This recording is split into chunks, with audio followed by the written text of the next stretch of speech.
In this daily drop, I'm going to address a recent comment from my last episode where I did an overview of products from NAB 2024. So let's go. All right, everyone, here we are in the barn, or I'm in the barn. You're watching the episode. And it is a beautiful day out here in sunny Oregon. Can I say that? I can because it's sunny. I'm letting some of that natural light stream into the studio space, and my spirits are high.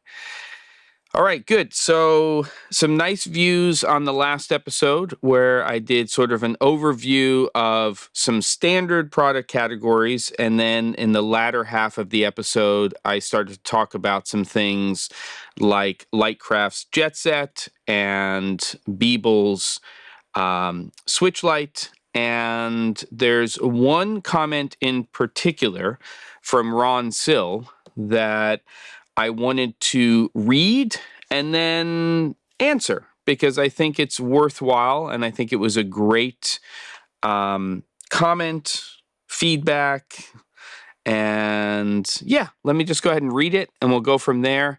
And then I'd love to hear your thoughts after you watch this episode on that. So Ron says, as a DP and lighting consultant at Nanlux, a brand that I also have a lot of connection with and use a lot of their products.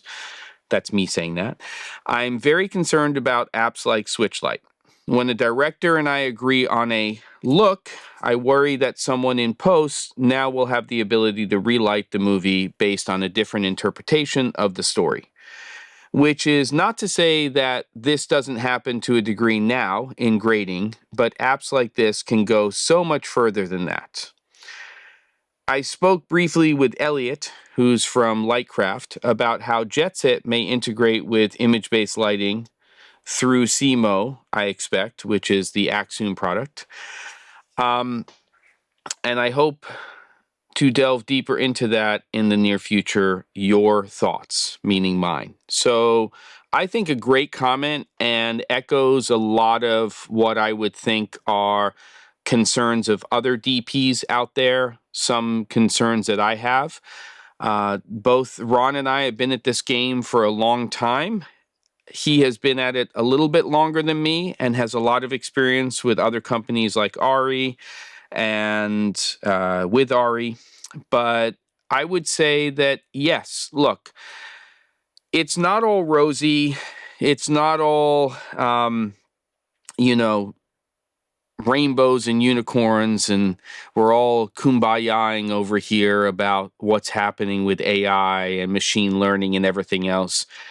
I'm excited about the possibilities, but we have to look historically at this and think about it in similar ways to some of the things that have happened in the past. One of the huge shifts, and I wasn't really in it because of my history and the technology I was using, but one of the huge shifts that we had in our industry is when we shifted from a film-based workflow to a digital workflow.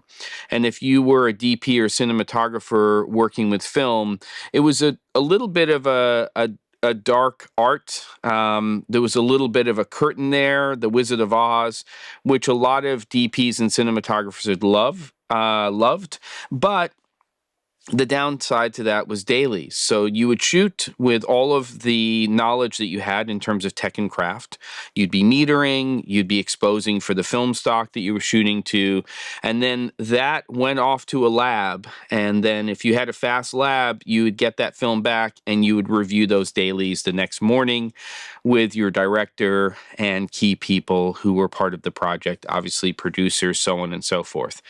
But they didn't really know what was going on, and they were really relying upon you, the DP cinematographer, to capture the images that were necessary. If your lab screwed up or something was wrong, then, it either became a look, hopefully not, or, there were hopefully some things you could do. But when we started to get into the workflow we have now, with digital, it became an instant on-set type of situation. Now, this was both good and bad because now a lot more opinions started to come into what was happening with the lighting and exposure and composition and all of those things. Is this the same thing? It's not exactly the same thing, but it is something that will, to a degree, I think, take some of that creative control away from the DP in production, potentially. And it really depends on how we're using the technology. If I look at a product like SwitchLight for what it is on the surface, then yes, it's scary because we could get into a situation where it's, oh, don't worry about it. We're just going to flat light this and we'll relight it, or we'll slightly underlight it, we'll relight it. That's not really craft. That's not really getting a look. And I also think that unless it's in real time, Ron and anybody else who has this concern, that there are the realities of the fact that a client, and if you want to consider as a DP that to a certain degree the director is a client, the producer is a client, that they expect to see what we are capturing there on a monitor. And that means that, of course, we're not pushing a log image or a raw image without any kind of LUT to those monitors because they want to see an approximation of what that might look like after it has been graded in post. So we're applying LUTs. There's a DIT on larger productions. There's nobody on smaller productions to see what we're getting. So I think it has a lot to do with how we introduce and use these tools in our workflows. And SwitchLight is not a real-time in production relighting technology. That doesn't mean it can't be in the future, but I think we have to approach solutions like that and what we're doing with JetSet in a way that we're setting up the workflow of how we're showing our clients the images that we're creating. Yes, it's a little scary that we can relight in post. There are actually workflows that let us do that to a degree right now in programs like After Effects and other things. It's just not to the degree that SwitchLight is allowing the end user to do that. For me, what's exciting about an app like that is the ability to imagine a production where there's a lot of stuff going on in the background. We're not rotoing that stuff, another job category which seems to be getting replaced by AI, unfortunately, or maybe fortunately because it's a very tedious job, though for the people who have done it historically, not great. But the ability to be able to separate subject matter from very busy backgrounds and to put those into other environments may be a sea change with apps like this for visual effects workflows. I am no fan of green screen in terms of a standard workflow. Anything that can get me to the finish line faster in a workflow like that is great. And while SwitchLight is not designed for necessarily green screen workflows, obviously the cleaner it is, and also with things like JetSet, the easier it is to get a composite. But it seems like SwitchLight's doing some stuff that's really, really fast forwarding that, where we could almost put somebody in any environment for the most part, as long as there's a definition of the edges of the person compared to their background. And we can essentially key them from something that's not a solid background and then start to make some changes and things that may be interesting.